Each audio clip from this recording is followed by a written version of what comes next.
Hello, and welcome back to The Complete History of Science. Series 2, Episode 5. The Triumph of Hippocratic Medicine. Primum non nocere, or in English, first do no harm. This is the most famous promise of the Hippocratic Oath, and sets out in no uncertain terms what we've come to expect of a modern medical practitioner. Today, all around the world, this oath is sworn by medical students hoping to enter the profession, as indeed it has in some form for over 2,000 years. However, the medical landscape in which the oath was first conceived is almost entirely unrecognisable from the one which we inhabit today. To give an example of what medical practice could be like in the classical world, in ancient Greece, there existed a procedure known as percussion, which was intended to treat the curvature of the spine. It involved a patient being tied head down to a padded ladder and raised to roof height. A crowd would often gather to see the spectacle, as the patient was then dropped perpendicularly down several stories using a block and pulley. This, naturally, was a practice with little evidence base and many potential risks. And importantly, it highlights how ancient peoples, desperate for relief, could easily be exploited by grifters offering cure or respite. The Hippocratic Oath, then, can be viewed as a turning point in Western medicine, marking a new age of reason and the beginning of a more rigorous form of medical practice. And there's an extent to which this is true. However, unfortunately, history, real history, rarely fits these neat narratives. For instance, contrary to our expectations, the oath was not originally intended as a promise made by a doctor to a patient, but instead was a covenant made between a physician and his apprentice. And this is important because beginning from around the 5th century BC, a new sort of physician was emerging in ancient Greece. These Hippocratic physicians performed a new form of medicine, which needed to separate itself from traditional forms of healing. Binding medical apprentices to the same rules and customs as their peers was an attempt to codify medicine and separate out good medical practice from bad. It may have been partially a social contract, yes, but perhaps just as importantly, it was a social signal intended to set apart a new type of medical practitioner. The aim of the oath in this context, then, was partially just good public relations, intended to differentiate the good Hippocratic doctor from other charlatans who claimed to practice medicine. Historically, it's also important to point out the oath was very unlikely to have been devised or sworn by Hippocrates himself. Hippocrates, in fact, has a relatively uncertain biography, even by the standards of the 5th century BC. It's thought that he was born on the island of Kos in around 460 BC, but much of his later life is inseparable from myth. These myths, in fact, are often not particularly flattering.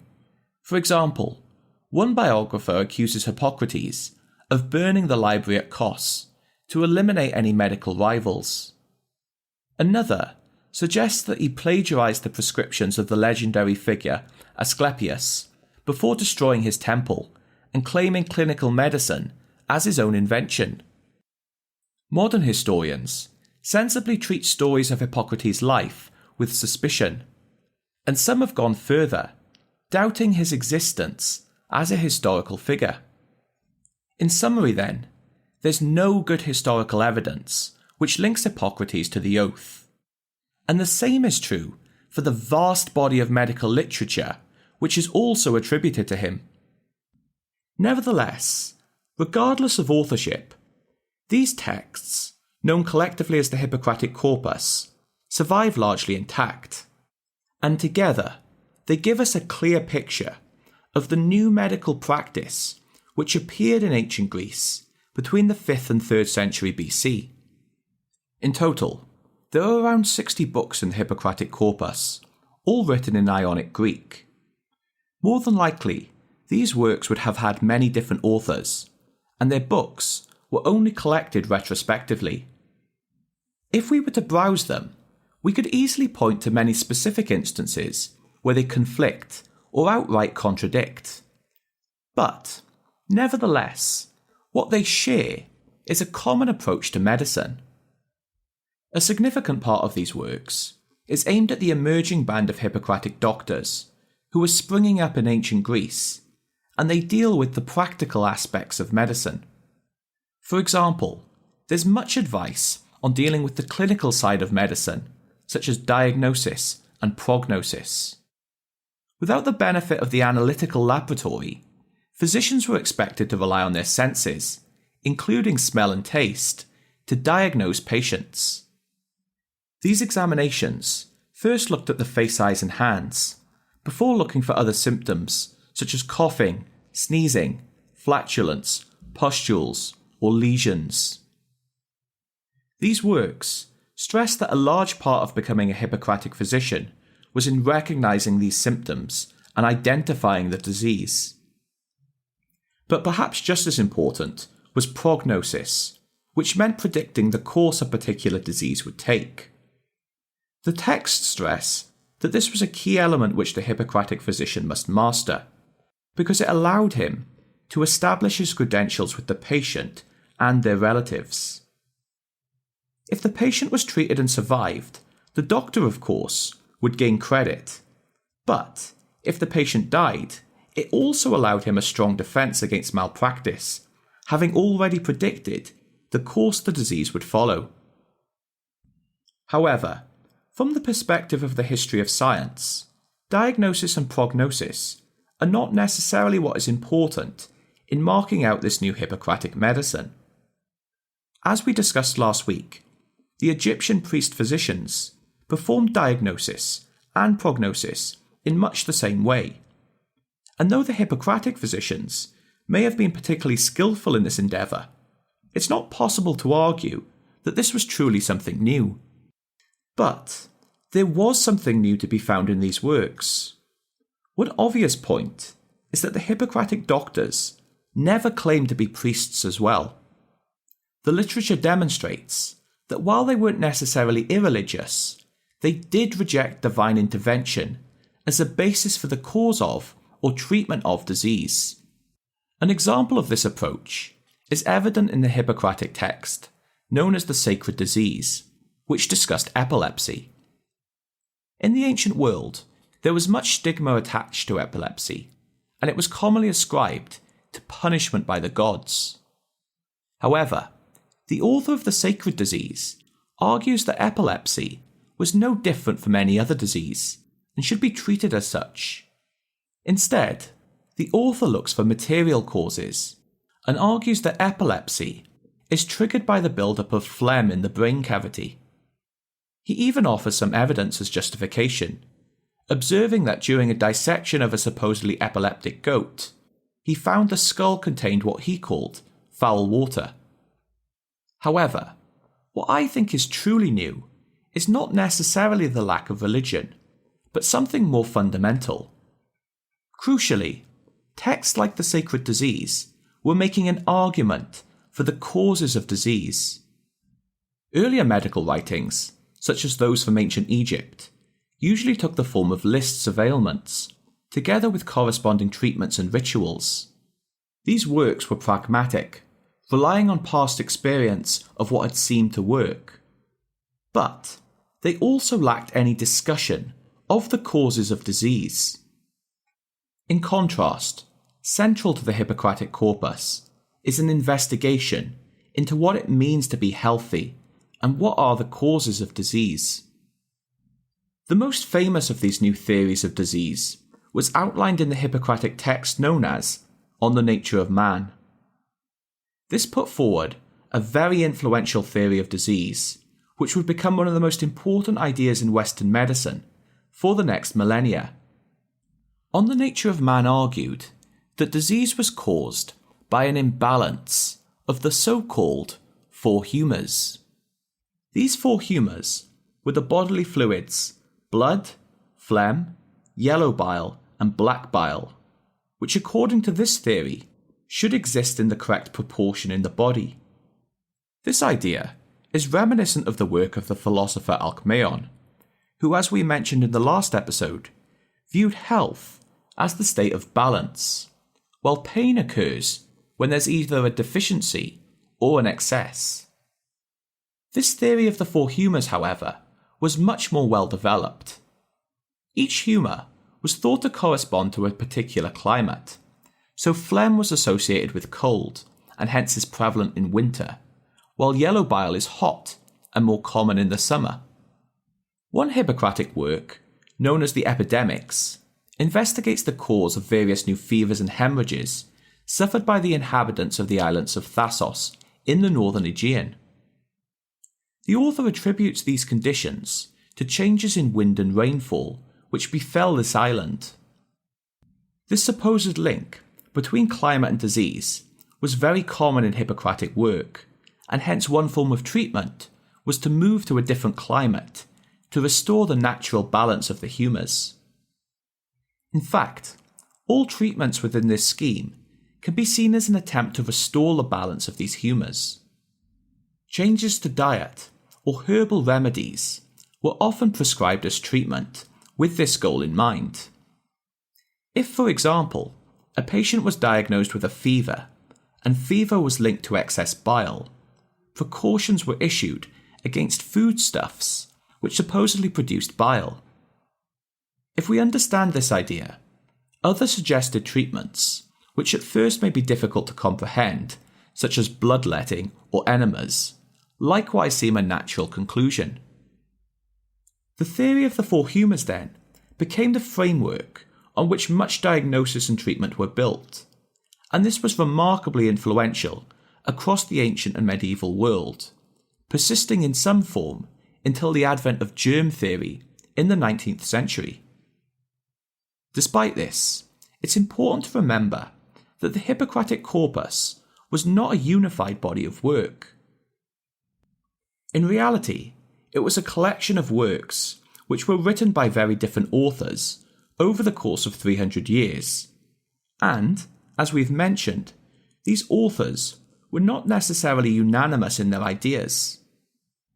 For example, while many of the authors agree that the balance of the body's fluids, or humours, are the cause of disease, the authors didn't necessarily agree how many of these humours there were, or even what these humours were. The author of one of these Hippocratic works, Diseases 1 for example, concentrated only on two humours, bile and phlegm, and claimed they were the main cause of disease, especially under the influence of heat and cold. Another author, Thrasymachus, added pus to bile and phlegm, while another still added water. What then are we to make of the theory of the four humours advanced by On the Nature of Man? Why did this idea of four humours become accepted as the basis of medical theory throughout the ancient and medieval world? Well, the answer is rather simple. It was because of the influence of the greatest physician of the classical world, the man known as Galen. Galen lived several centuries after the writing of the Hippocratic corpus. He was born in the Roman Empire in the 2nd century AD in the city of Pergamon along the Turkish coast. Primarily, Galen was a practicing physician who trained in his home city before travelling and studying in the Greek-speaking cities of Smyrna, Alexandria, and Corinth. Famously, one of his early roles had been as the chief physician of a gladiator school in his home city of Pergamum. But, around the age of 30, he left for Rome, which by that point was the place to be for a young and ambitious Greek. Because despite the time he spent in Rome, Galen was very much a Greek and was raised in Greek culture. As a young man, he had been highly interested in philosophy, particularly Plato and Aristotle, and read widely. However, he was also highly practically minded, and considered some of the questions posed by philosophers on the nature of God or the beginnings of the universe to be futile. This practical mind may have been what drove Galen to become a doctor, and his bookishness, combined with his pragmatism, were a potent combination in the field of medicine. Central to Galen's view of medicine was the belief that Hippocrates was the ultimate authority, and his own medical beliefs were largely derived from the Hippocratic corpus. However, he also tended to pick and choose the parts which he favoured, and in order to justify them, ascribed these parts to be genuine works by Hippocrates. It was Galen, for example, who settled upon the four humours as the cause of disease, and wrote that this was the favoured theory of Hippocrates. Likewise, it was Galen who popularised the connection between the four humours and the basic qualities heat, cold, wet, and dry. Galen believed that every patient had some personal combination of these qualities which predisposed them to certain illnesses. Therefore, it was the role of the skilled physician to restore these humours into balance. Indeed, all of Galen's clinical practice was based on this principle. Many of the therapies which became associated with humoral theory also gained prominence due to their use by Galen. For example, he popularised the treatment of bloodletting as a way to remove excess blood and to restore balance in the patient. Galen, though skilled as a physician, was also sensitive to the circumstances of the individual patient, and only advocated bloodletting in cases where the patient would likely withstand the treatment. This pragmatism, unfortunately, would not always be practiced by Galen's successors. Galen also advocated for the use of drugs to treat the specific circumstances of the patient, though always with the idea of restoring the balance of the humours. He determined that most drugs acted on the body through one of the four primary quantities, and Galen took it upon himself to examine these drugs and record their working within the context of humoral theory. Most of the drugs Galen suggested were likely taken from other writers, most prominently Dioscorides, who had written an encyclopedia of pharmacology in the mid-1st century AD. It's also true that the efficacy of most of these drugs had already been shown through long use, some dating to the Egyptian papyri, which we discussed in the last episode. However, he also experimented extensively with these drugs, and for example, attempted to rank them by potency, grading them on 4 levels, from the most potent, that is those that could cause immediate death, through to those whose effect was almost imperceptible. This classification, however, was no small task, and he only managed to classify some 160 of them from a list which ran to more than 500 drugs. Galen, however, was industrious and committed to becoming the best physician he could be. So, not content to comment on well-known drugs, he also travelled the Mediterranean looking for new treatments. He interviewed shippers in Alexandria, bargained with camel drivers, and personally entered mines to stock up on precious minerals. In one instance, he came upon a man in Bithynia, in what is now northwest Turkey. This man knew of a herb which could dissolve any blood clot. However, unwilling to share this new drug, Galen, somewhat unsportingly, had the man arrested and tortured until he agreed to divulge his secret. This rather ruthless aspect of Galen's personality often came to the fore. However, it may have also in large part been one of the primary reasons for his unprecedented success and fame as a doctor. Galen eventually acted as physician to the best and most influential men of Rome, including Roman emperors such as Marcus Aurelius and Septimius Severus. In his own writings, he had a tendency to brag, but, nevertheless, the ancient sources are unified in a claim for Galen's medical abilities, and even his enemies rarely dispute his success or ability as a doctor. And it was partly this success which ensured the legacy of Hippocratic medicine. The other part of Galen's life which ensured his influence in posterity, was the huge body of medical literature he left behind. After Galen's death, he left perhaps as many as 500 treatises, and although not all have survived to present, Galen's work still occupies some 22 volumes in the 19th century edition. Through the centuries, these works, on diverse topics such as physiology, pharmacology, hygiene, and dietetics, will never cease to be copied and translated, becoming the authoritative sources of medical literature throughout antiquity and the Middle Ages. In fact, so numerous were these works by Galen, they created a problem in posterity, as it was extremely difficult to summarise this vast body of work. And this problem is compounded when we remember that it must have been very unlikely that most physicians could afford to have access to more than a handful of Galen's complete works. Often then, historians will refer to Galenism, which were the set of common medical practices following this period. This was a simplified, more digestible form of Galen's work, which would eventually dominate medical learning throughout the Middle Ages of Europe and the Golden Age of Islam. And so it was that medicine in the succeeding period would continue to feel the influence of both Galen and the Hippocratic corpus, albeit in a constantly changing form. However, I'll stop here for today, though we are far from done with Galen, who, like Aristotle and Ptolemy, will continue to reappear for some time to come. In fact, this is true even in the next episode, where we will explore ancient anatomy. I hope you can join us then.